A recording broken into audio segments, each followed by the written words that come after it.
Most welcome to Historiespanerna, History Reconnaissance. This time we bring images and voices from the US fire support bases in the Vietnam War. The fire support bases were widely used by the US Army in the Vietnam War. The main purpose was to provide a base for field artillery to fire in support of infantry missions, and to protect neighbouring fire bases, convoys travelling through their sectors, just to simply fire harassment and interdiction missions into the jungle where the enemy operated. At first they were rather small and temporary, a 6-gun battery or less, with one howitzer in the center and the others in a star, square or triangle pattern. In 1965 these early bases changed location after a couple of days.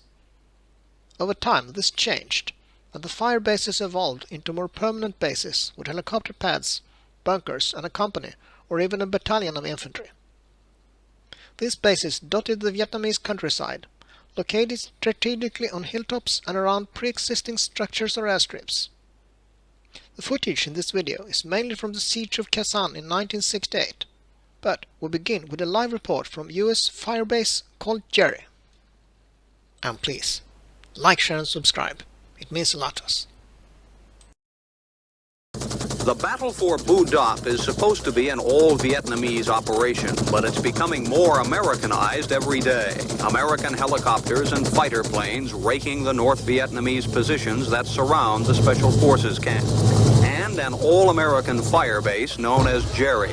The 1st Air Cavalry Division reoccupied this abandoned fire base only 5 days ago.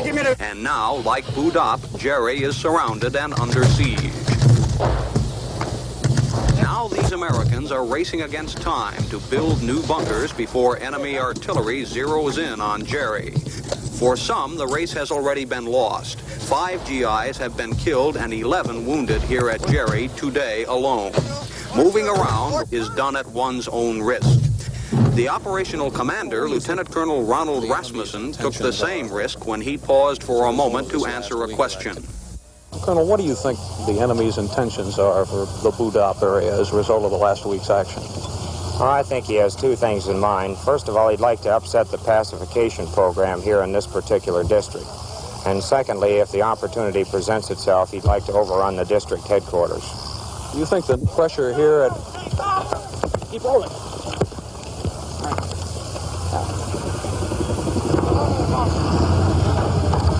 This is exactly the way it's been at Firebase Jerri for the last 24 hours. You never know when that terrible, frightening word, incoming, is going to start. And there it is.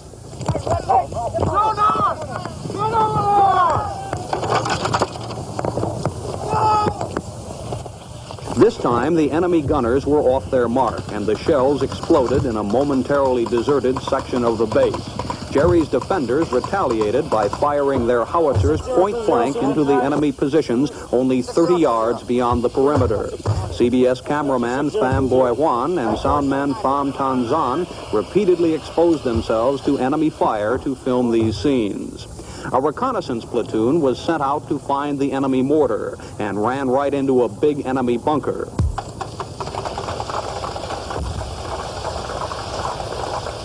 Outmanned and outgunned, the Americans beat a hasty retreat to the relative safety of the barbed wire perimeter, firing back from behind the trenches, World War I style.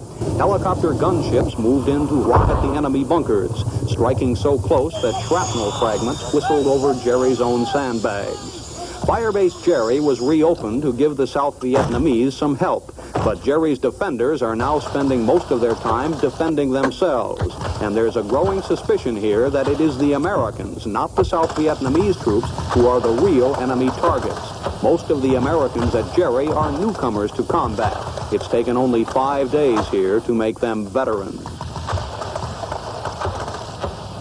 So that's the way it goes at Firebase Jerri, the newest North Vietnamese target.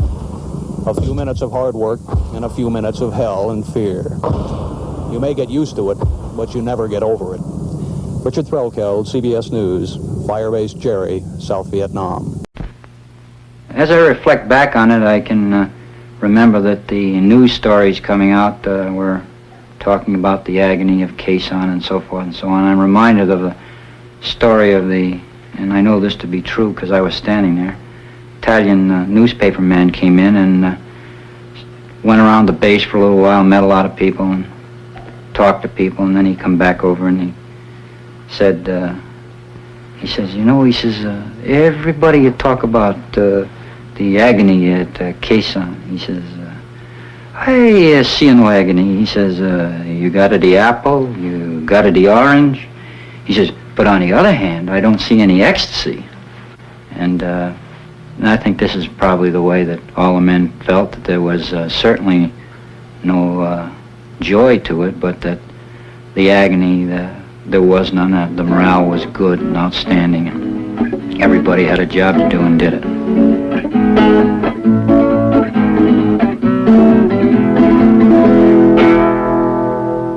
Big cargo aircraft become known as mortar magnets, but in spite of the mortars,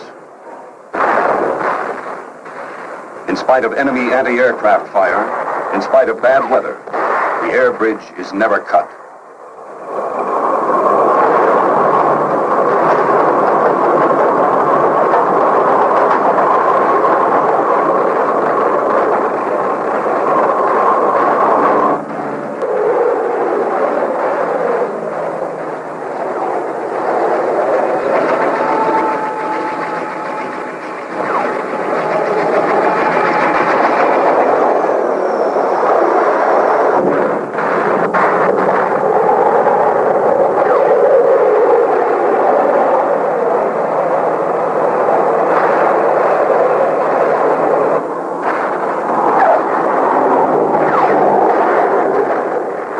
In the first month of the siege, Air Force C-130 and C-123 aircraft deliver nearly 11,000 tons of supplies and move more than 3,000 troops, refugees, and wounded in and out of the base. Their daily load averages as much as an 80-truck convoy.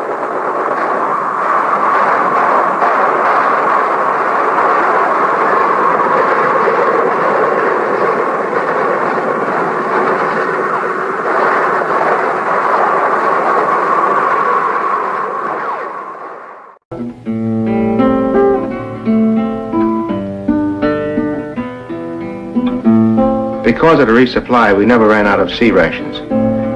You could take a walk through the trench lines and the bunkers and find an array of menus being prepared. Some of them were quite elaborate.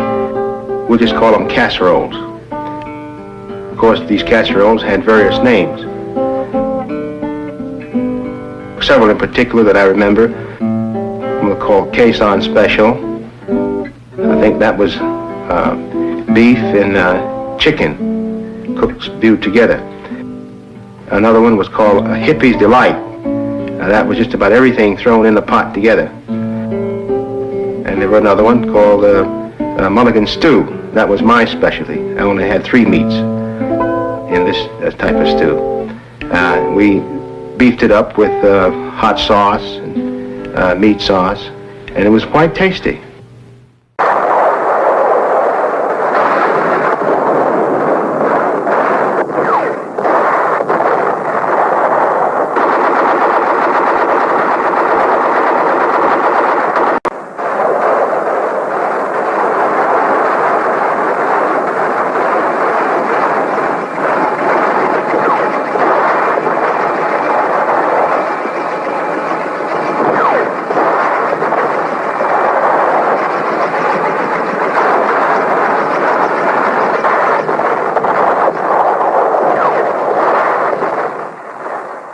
On the airstrip, the airlift planes meet increasing enemy fire.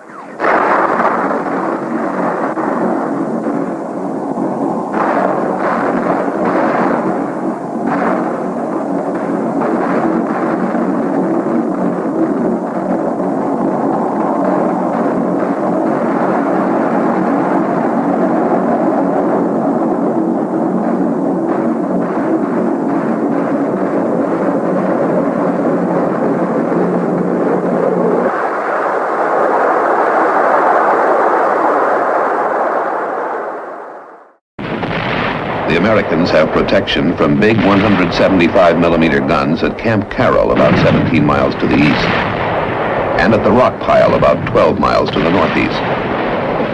Inside the garrison, the troops have a handful of tanks, anti-tank weapons, 4.2-inch mortars, and about 20 artillery pieces, including 105 and 155mm howitzers.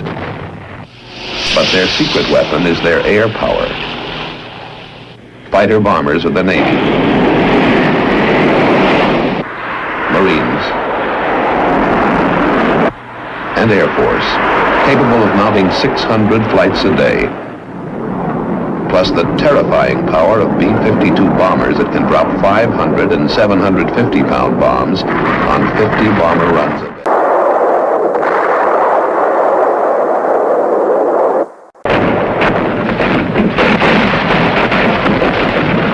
Also, the Marines still control the high ground guarding the approaches to Khe Sanh.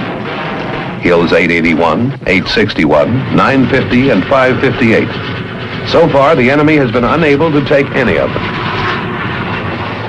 March 13th.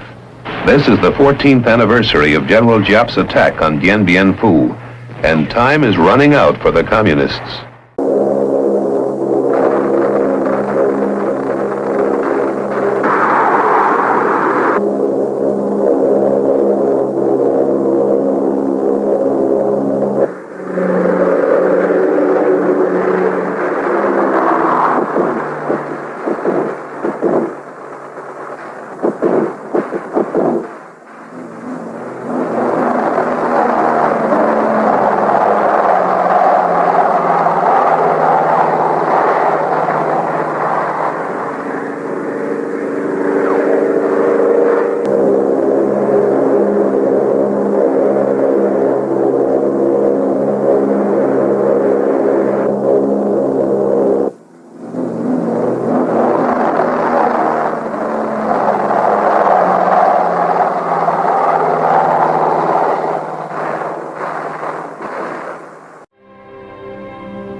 At Khe Sanh today, the airstrip is deserted, and the trenches and bunkers have long since been abandoned.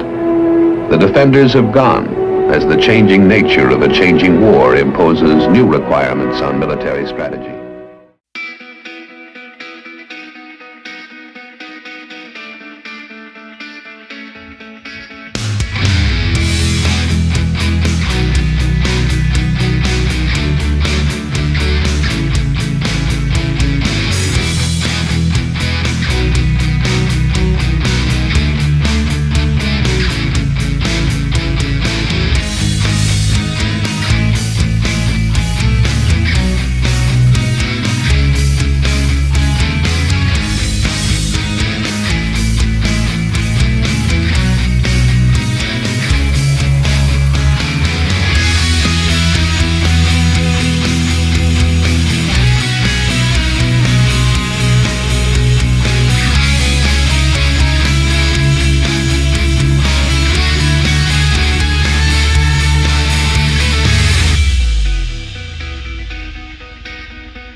That's all, folks. Thanks for watching.